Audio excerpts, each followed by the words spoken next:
Hello everyone. So again, welcome to the economics lecture. In the last lecture, we have learnt about the methods of measuring the price elasticity of demand, right? तो हम methods पढ़ रहे थे price elasticity को exactly कैसे measure करते हैं. So we are having in our syllabus three methods, right? So the first method we have already studied in the last lecture, right? In that we have studied the method naming as a ratio or the percentage method, right? हमने percentage and the ratio method study किया था, and that is a formula and how to calculate the price elasticity of demand, okay? And that is named as a ratio or the percentage method, okay? In which we are putting a formula. Symbolically we can say elasticity of demand is equals to delta q upon q, means change in the demand, change in the quantity demanded upon original demand, and multiplied by the price divided by the change in the price, okay? So this is our formula according to the ratio or the percentage method for calculating the price elasticity of demand, okay? So and the today we will study the second method, that is a total expenditure method, okay? According to which we will learn how to calculate the price elasticity of demand, okay? So let's start. So before starting, please subscribe the channel and share your friends also, so that you can get the notification of each and every lecture, okay? So we will learn the total expenditure method. So in this method, exactly this is all about the expenditure, means हम expenditure की basis पर यहाँ पर judge करेंगे कि उस commodity का उस time पर हमारी price elasticity क्या है.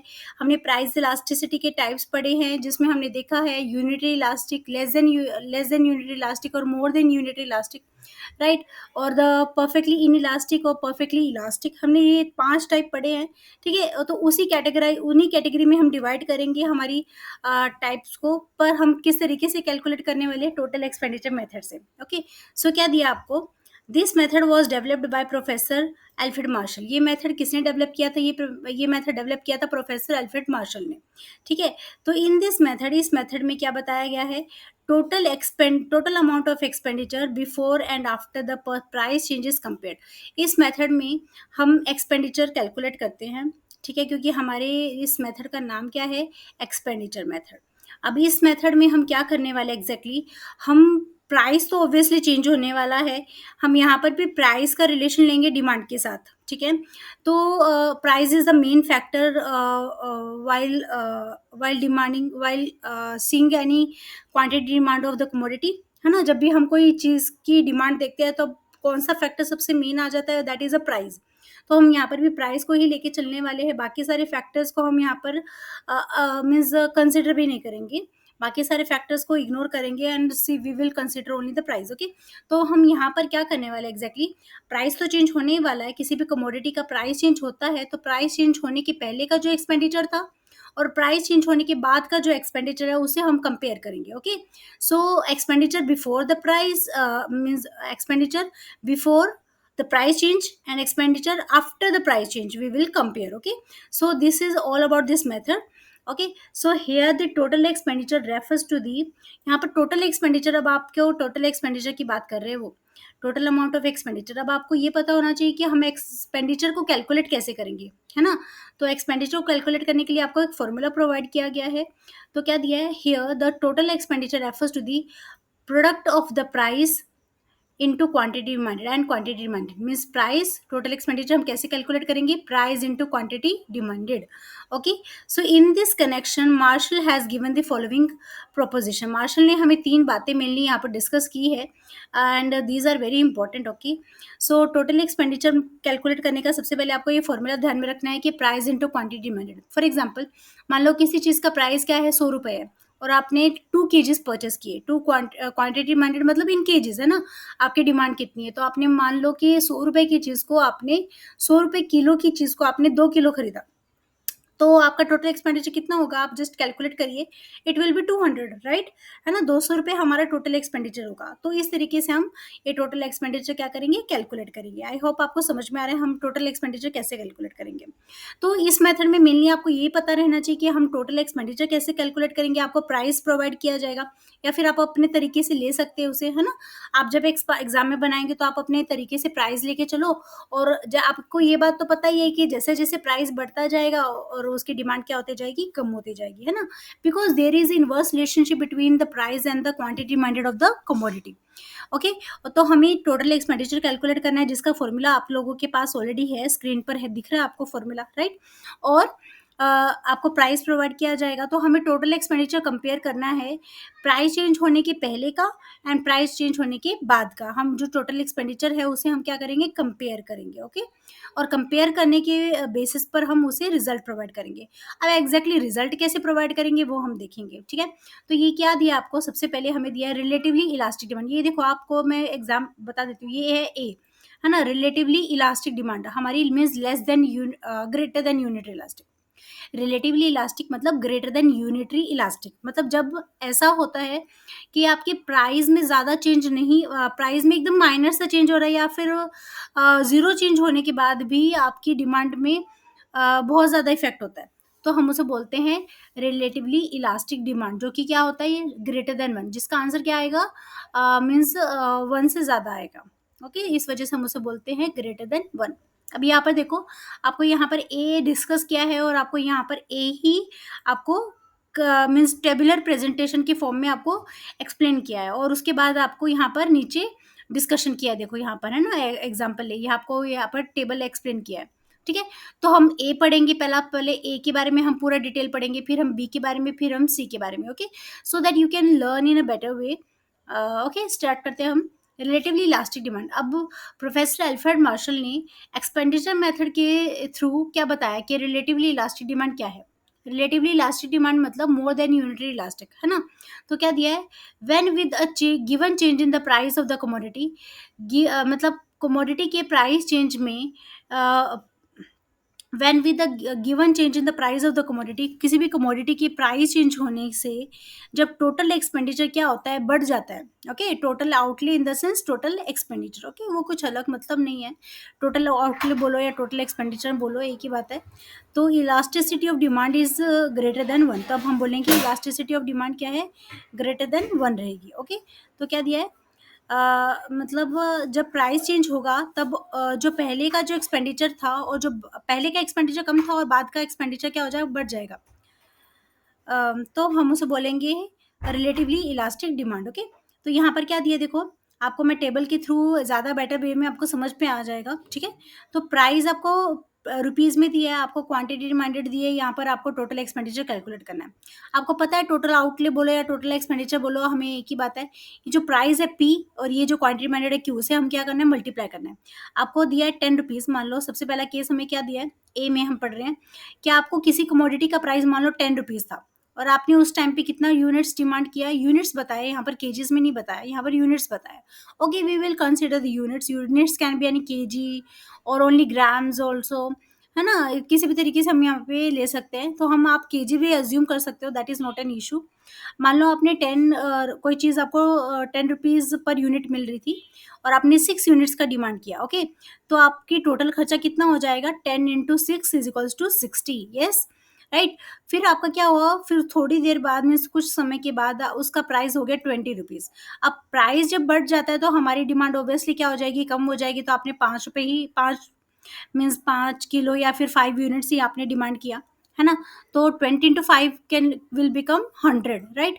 तो आपकी जो आपका जो टोटल एक्सपेंडिचर था पहले वो 60 रुपीज़ था, यहाँ पर देखो total expenditure is calculated in rupees. आपका जो टोटल एक्सपेंडिचर बोलो या टोटल आउटले बोलो वो क्या है, 60 रुपीज़ था और फिर 100 रुपीज़ हो गया। तो प्राइस के चेंज होने से, प्राइस चेंज हुआ ना, 10 से 20 रुपये हो गया, तो प्राइस के चेंज होने से जब एक्सपेंडिचर बढ़ जाएगा, टोटल आउटले इंक्रीज हो जाएगा, तब हम बोलेंगे elasticity of demand is greater than one. Elasticity of demand is greater than one मतलब relatively elastic demand, right. I hope अब समझ में आ रहा है कि when with a given change in the price of a commodity, commodity के price में चेंज होने की वजह से जब टोटल आउटले इंक्रीज, जब टोटल आउटले मतलब टोटल एक्सपेंडिचर बढ़ जाता है, elasticity of demand is greater than one, तब हम बोलेंगे इलास्टिसिटी ऑफ डिमांड क्या हो जाएगी, ग्रेटर देन वन। ओके, तो ये तो हमने एक्चुअली मैंने आपको एक्सप्लेन कर ही दिया, लेकिन तभी भी आप लोगों को यहाँ पर टेबुलर का एक्सप्लेनेशन दिया है तो मैं वो भी बता देती हूँ। इन देखो ये हमारा टेबल 3.4 है ना, इसी का एक्सप्लेनेशन आपको दिया है यहाँ पे। इन टेबल 3.4 इन एग्जाम्पल ए, आपको सबसे पहले ए एग्जाम्पल की बात करें जो मैंने अभी अभी आपको मीन्स एक्सप्लेन किया, ठीक है? तो आई होप आपको मेरा समझ में आया होगा, लेकिन मैं आपको तभी भी यहाँ से बता देती हूँ क्योंकि आपको ये नहीं लगना चाहिए कि यहाँ पर कुछ और बताया है ना? इस वजह से। Original price is, original price कितना है देखो, ₹10 है, राइट? पहले क्या चीज़ मिल रही थी, कितने में मिल रही थी? ₹10 में मिल रही थी, बाद में वो 20 में मिलने लगी ना। Original price is, original price is ₹10 per unit. Original price कितना था? ₹10 था, है ना? और क्या बताया है? And quantity demanded is 6 per unit, है ना? सबसे पहले जब आपको ₹10 में वो चीज़ मिल रही थी तब आपने कितनी यूनिट्स डिमांड किया? 6 यूनिट्स डिमांड किया हमने, है ना? और फिर हमारा 10 पर यूनिट की और 10 पर यूनिट मिल रहा था और हमने 6 यूनिट्स डिमांड किया। तो therefore the total expenditure incurred is 60। तब हमने क्या देखा कि जो टोटल एक्सपेंडिचर है वो कितना हो गया? ₹60 हो गया, राइट? और फिर क्या हुआ, वो जो प्राइस है वो बढ़कर कितना हो गया? ₹20 हो गया, है ना? 10 से ₹20 हो गया। When the price rises to ₹20, quantity demanded falls to 5 units. तो क्वांटिटी में जब आपका देखो, जब प्राइस ₹10 हो गया, 10 टू 20 हो गया, तब आपकी डिमांड कितनी हो गई? 5 यूनिट्स हो गई, है ना? 25 इज 100, राइट? तो क्या हो गया? The total expenditure incurred is ₹100। तो टोटल एक्सपेंडिचर कितना हो गया? ₹100 हो गया। ओके, 60 टू 100 हो गया, है ना? तो अभी क्या हुआ फिर, इन this case the total outlay is greater then the original expenditure. जो टोटल आउटले है मीन्स जो टोटल एक्सपेंडिचर है वो 60 से 100 हो गया, मीन्स वो बढ़ गया, इंक्रीज हो गया, हम जिसे बोल सकते हैं। So hence in this example elasticity of demand is greater than 1। तब इस केस में इलास्टिसिटी ऑफ डिमांड क्या आएगी? ग्रेटर देन 1 आएगी। ऑल्सो मीन्स आपको भी जस्ट एक तो मैंने बताया कि भाई इस तरीके से जब होगा तब आप elasticity of demand greater than 1 रहेगी। आप अगर आपको ये कुछ डाउट है कि ग्रेटर देन 1 एग्जैक्टली आएगा कि नहीं आएगा, तो आप क्या कर सकते हो, आप परसेंटेज मेथड फॉलो करके आप कैलकुलेट कर सकते हो, है ना? कि इलास्टिसिटी ऑफ डिमांड का क्या आंसर आता है। तो आप वैसे कैलकुलेट कर सकते हो परसेंटेज मेथड के थ्रू। ओके, तो तो यहाँ पर क्या आएगा? Elasticity of demand is greater than 1, that is relatively elastic demand. Greater than 1 जब इलास्टिसिटी होती है तब हम उसे रिलेटिवली इलास्टिक डिमांड को इलास्टिक इलास्टिक डिमांड भी कहते हैं, ठीक है? So this was the first example, A example. I hope समझ में आया कि जब प्राइस चेंज होने की वजह से, प्राइस तो चेंज हुआ, 10 से ₹20 हुआ।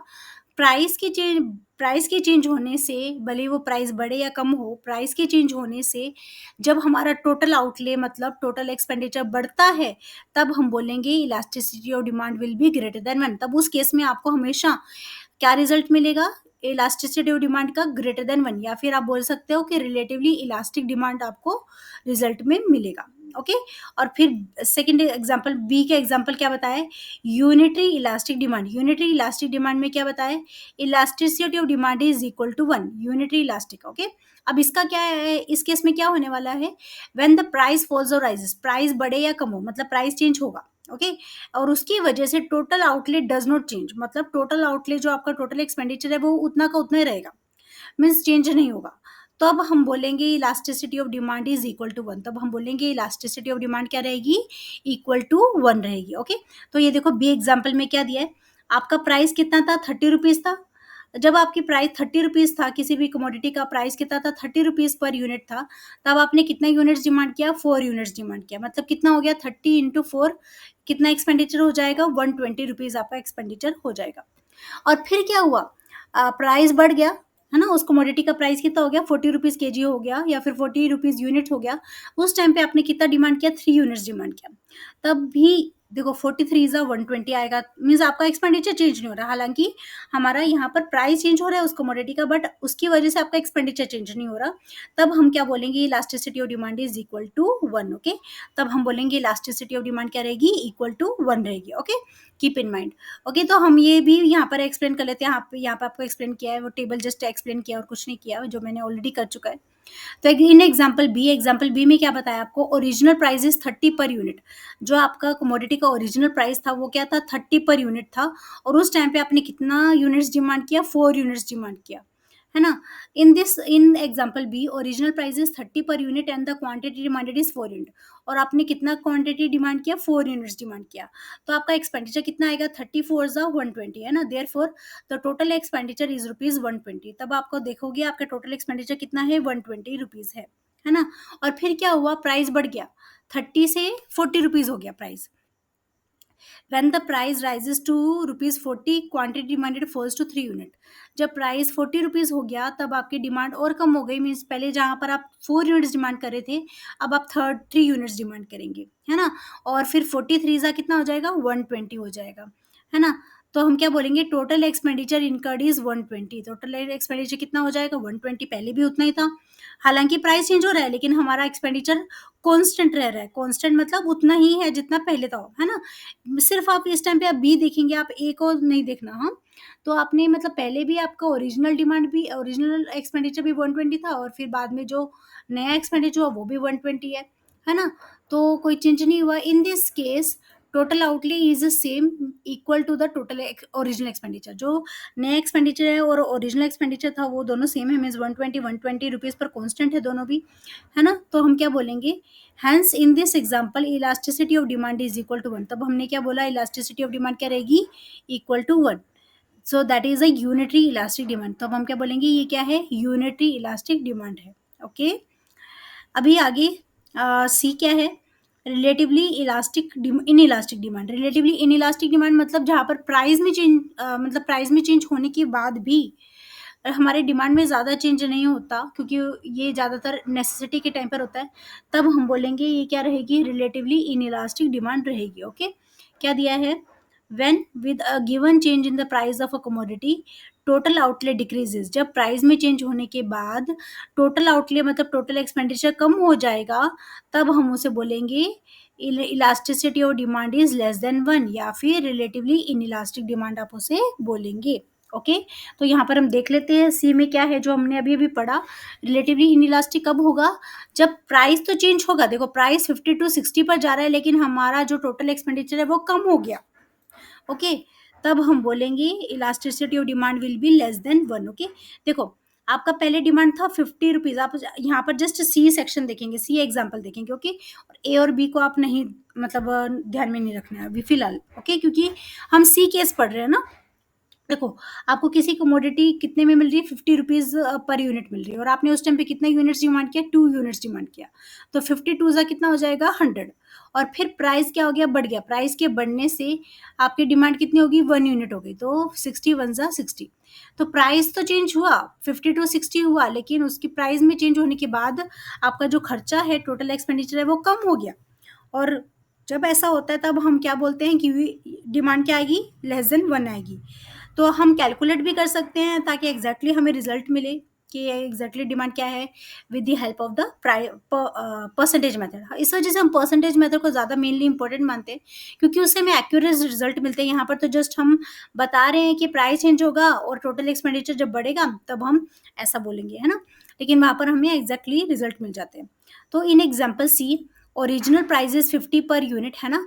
हम सी एग्जाम्पल में क्या देखा? हमें वो चीज़ का ओरिजिनल प्राइस कितना था? 50 रुपीज़ पर यूनिट था और हमने 2 यूनिट्स डिमांड किया and quantity demanded is 2 units. Yes, therefore the total expenditure is 100। तब हमने देखा कि जो टोटल एक्सपेंडिचर है 50 इंटू टू ज़ा मीन्स 100 रुपीज़ हमने खर्चा किया। और फिर when the price rises to ₹60, जब प्राइस बढ़ गया, 60 रुपये हो गया, तब हमारी डिमांड 2 यूनिट से 1 यूनिट पर आ गई, है ना? तो quantity demanded falls to 1 unit and the total expenditure incurred is ₹60। और टोटल एक्सपेंडिचर कितना हुआ? 60 रुपीज़ हो गया। So in this case the total outlay is less than the original expenditure. हमने क्या देखा? जो टोटल आउटले है मीन्स टोटल एक्सपेंडिचर जो है वो ओरिजिनल से कम हो गया। पहले 100 था फिर 60 हो गया, तो कम हो गया ना। So hence elasticity of demand is less then 1, that is a relatively inelastic demand. तब हम क्या बोलेंगे? इस केस में हमारी इलास्टिसिटी कितनी रहेगी? लेस देन 1 रहेगी। ओके, तो आपको कैलकुलेट करके भी बताया यहाँ पर हमें एग्जैक्टली परसेंटेज मेथड की हेल्प से कैसे मदद ले सकते हैं। तो देखो, as per the price of the peanut packet increases by 5%। Peanut packet है उसका प्राइस कितने रुपए से बढ़ गया? बाय जब बोलते हैं तो आप ये मान लो कि इतने रुपए से बढ़ गया, इतने परसेंटेज बढ़ गया। कितना परसेंटेज बोला उन्होंने? 5% से आपका पीनट पैकेट का प्राइस बढ़ गया। And the demand for the number of the peanut packet falls by 8%। और आपका जो पीनट पैकेट्स को लेकर जो डिमांड था, क्योंकि प्राइस बढ़ रहा है 5% से, तो आपकी डिमांड 8% से कम हो रही है। ओके, तो हमें ये चेंज इन द प्राइस मिल गया और चेंज इन द डिमांड मिल गया, right? So what is the elasticity of demand for the peanut packet? अब आप देखो, अप्लाई द फॉर्मूला। ये हमारा फॉर्मूला है परसेंटेज मेथड का, to calculate the price elasticity, है ना? परसेंटेज मेथड की मदद से हम कैलकुलेट कर सकते हैं, एग्जैक्टली हमें रिजल्ट मिल जाता है कि वो लेस देन 1 है या 1 है एग्जैक्टली, है ना, या इनफाइनाइट है या 0 है, whatever it is. So percentage change in the demand upon percentage change in the price. आपको ये पता है कितना परसेंटेज चेंज हो रहा है डिमांड में? 8% चेंज हो रहा है, तो हम ऊपर लिखेंगे 8 और percentage change in the price नीचे हम लिखेंगे 5। सो 8/5 मीन्स 0.4 आ जाएगा, means less than unitary elastic, है ना, less than unitary elastic in the sense relatively inelastic demand. Okay, so this was the method, total expenditure method. I hope समझ में आया आपको।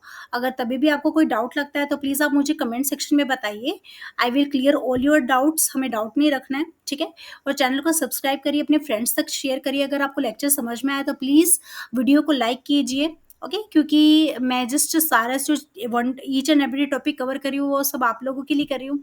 तो आप लोगों का अगर एप्रिसिएशन मिलेगा तो मीन्स और मोटिवेशन मिलेगा। ओके, सो अगर आपकी कोई भी टॉपिक को लेकर किसी भी सब्जेक्ट में कोई डाउट्स है तो प्लीज़ आप मुझे बताइए।